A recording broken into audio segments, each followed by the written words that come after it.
Thank you very much, George. I would like to start by thanking you personally for the dedication and the professionalism with which you have prepared this meeting, and you're running the presidency, and all your team, really extremely dedicated. And indeed, I'm enjoying now my third day in Malta, leaving tomorrow morning, for what I consider to be a very useful, fruitful, constructive and important sequence.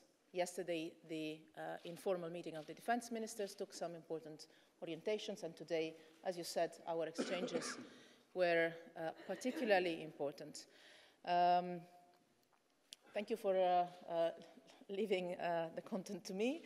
On Turkey in particular, we had a long and frank exchange, open exchange, with the member states on the state of play and the future of our relations with Turkey. I will summarize some common points, 5 points, if I'm not wrong, on which we had a clear common orientation. You know, informal ministerial meetings are not set for taking formal decisions or adopting conclusions, but we share the common ground that I will report now to you. First, we respect and recognize the sovereign right of any country, including Turkey, obviously, to decide its governance system, as Turkey has done through the referendum on the constitutional amendments. So we respect the results of the referendum, even if we acknowledge that there are appeals ongoing or foreseen.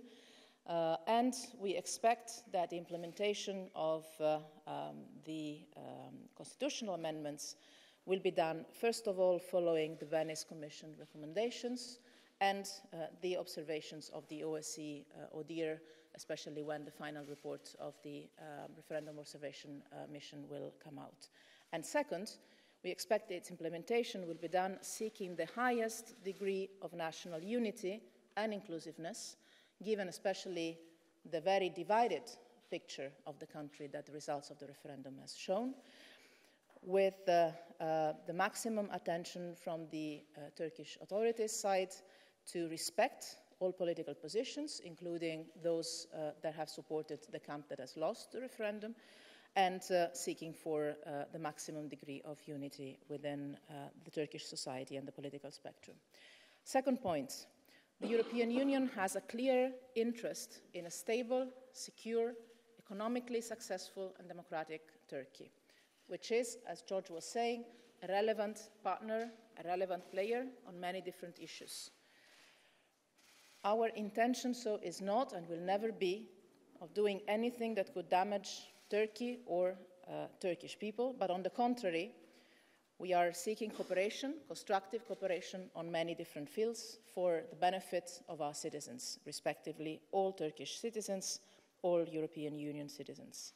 And the Turkish people, the Turkish citizens, all of them, are at the center of our dialogue and cooperation. We'll continue to support strongly the civil society in the country, and the people of Turkey, the citizens of Turkey, are at the center of our talks and work, also when it comes to negotiations on accession process.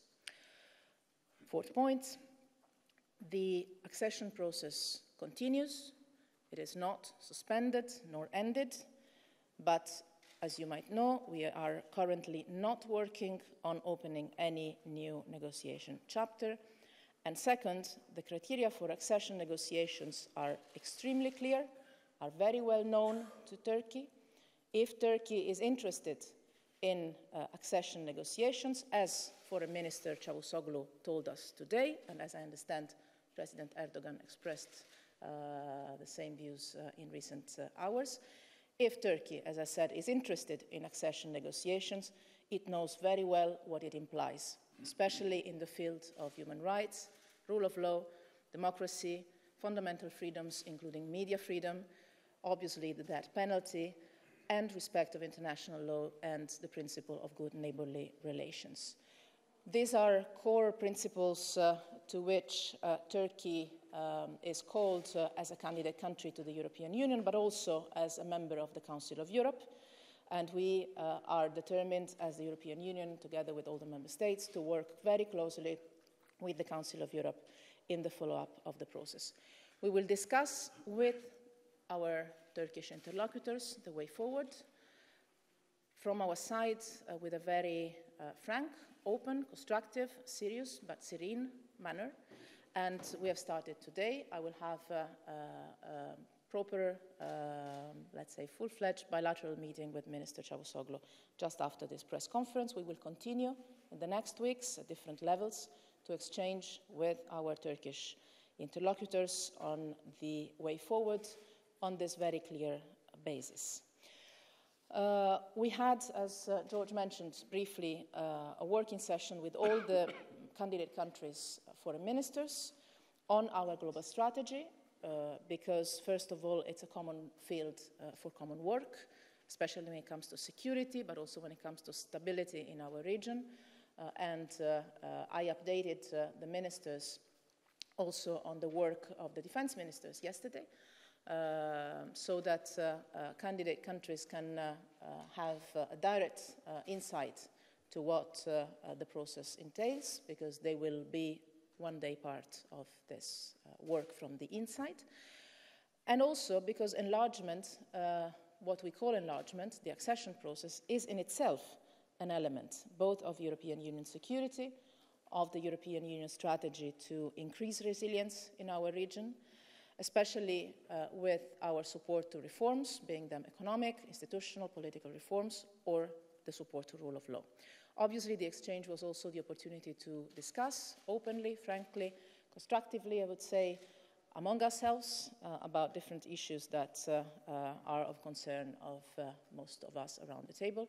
And I'm sure we will continue these conversations even more informally during the evening, as we will continue our evening still with the candidate countries' foreign ministers.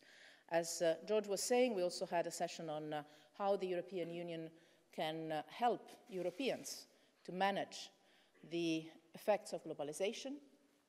It is indeed through the European Union that Europeans can have an impact on managing and shaping some of the aspects of globalization when it comes to maximizing opportunities, when it comes to solving or managing challenges, especially in the field of international free and fair trade, when it comes to some of the big global agendas that are in this moment currently put under question.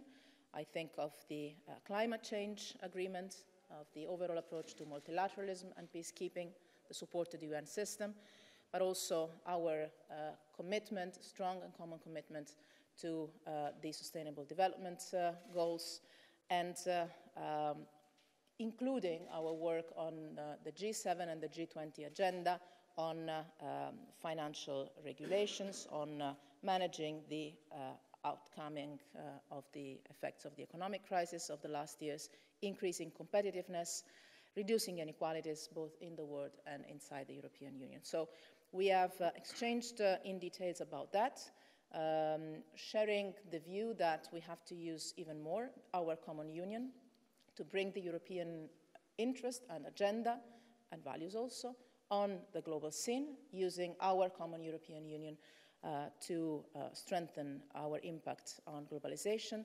And as you might know, I was already doing part of this work in last week with my visits to China, India, and Russia. I will continue visiting our major partners in the world in the coming weeks on this agenda.